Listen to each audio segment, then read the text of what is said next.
Modi government की तारीफ करते करते शाम हो जाएगी। हम लोग जानते हैं कि जम्मू कश्मीर की कायाकल्प हुई है, खास करके पिछले 5 वर्ष में। सारी जो यहाँ की प्रॉब्लम्स हैं उनका तो सारा निवारण हो गया। मैं आपका ध्यान सिर्फ एक इशू पे दिलाना चाहता हूँ कि आज तक 5 वर्ष के जो बजट्स थे वो माननीय वित्त मंत्री जी वहाँ सेंट्रल उसमें पार्लियामेंट में वहाँ पास हुआ करते थे और हर वक्त कश्मीरी पंडित्स के लिए प्रोविज़न रखा जाता था। अब चूँकि यहाँ सरकार बन गई है और हमारे को ये उम्मीद है कि ये सरकार भी उसी तरीके से जो इशू इस टाइम बर्निंग है, return and rehabilitation of the Pandits back in the valley with honour, dignity and full sense of security, उसके लिए कोई प्रावधान ज़रूर किए जाएं, क्योंकि वो भी पॉलिसी उसके लिए बनेगी तो तभी वो रिटर्न पॉसिबल होगा। और उस पॉलिसी को बनाने के लिए मुझे उम्मीद है कि आपके सौजन्य से माननीय वित्त मंत्री जी तक ये बात पहुंचाई जाए कि कुछ प्रोविज़न ऐसा किया जाए कि अगर पॉलिसी कल को बनती है तो पहले ही एक एलोकेशन उसके लिए रखी जाए, ताकि जो ये रिटर्न एंड रिहेबिलिटेशन है ये पॉसिबल हो सके।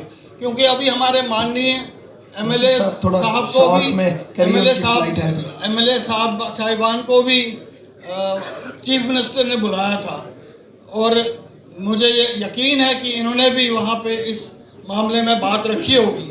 और लास्ट बात यह है कि नॉमिनेशंस को भी कांग्रेस पार्टी की वजह से होल्ड पे रखा गया है, अदरवाइज इस मंच पे बोलने की हमें आवश्यकता नहीं पड़ती। वो नॉमिनेशंस भी कांग्रेस की वजह से ही, क्योंकि वो कोर्ट में चले गए, सारी नॉमिनेशंस रुक गई और एमएलएज को अगर कंसल्ट करना है तो कश्मीरी पंडित्स के जो 2 एमएलएज बनने थे और बाकी 3 और भी बनने थे, उनको वहाँ जाके मौका मिलना था अपनी बात रखने का। इतना ही कहते हुए मैं धन्यवाद करता हूँ कि आपने मौका दिया था।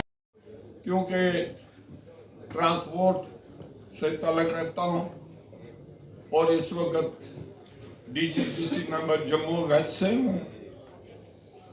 इसमें हमने देखा है कि ट्रांसपोर्ट के बारे में ना तो सेंट्रल सरकार से और ना ही स्टेट सरकार से कोई भी हमें फैसिलिटी नहीं मिल रही। हम ये नहीं कहते कि हमें कुछ लोन दिया जाए, हमें कुछ ऐसी बातें की जाए।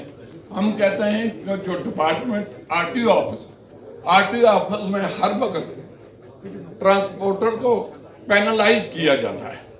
हम कहते हैं वो पेनलाइज सिस्टम ख़त्म किया जाए।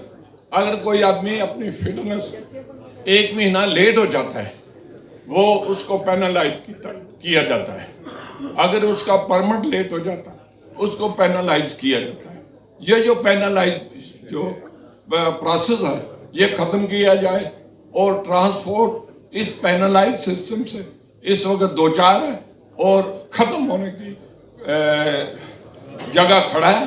लिहाजा मैं अनुराग ठाकुर जी से इल्तिजा करूंगा कि वो स्टेट को भी और सेंटर में भी ट्रांसपोर्ट के लिए कोई एक अलग सब्सिडी टाइप या कोई ट्रांसपोर्ट इंडस्ट्रियल बैंक बनाया जाए, ताकि हम लोग वहाँ से अपने बच्चों को रोजगार दिला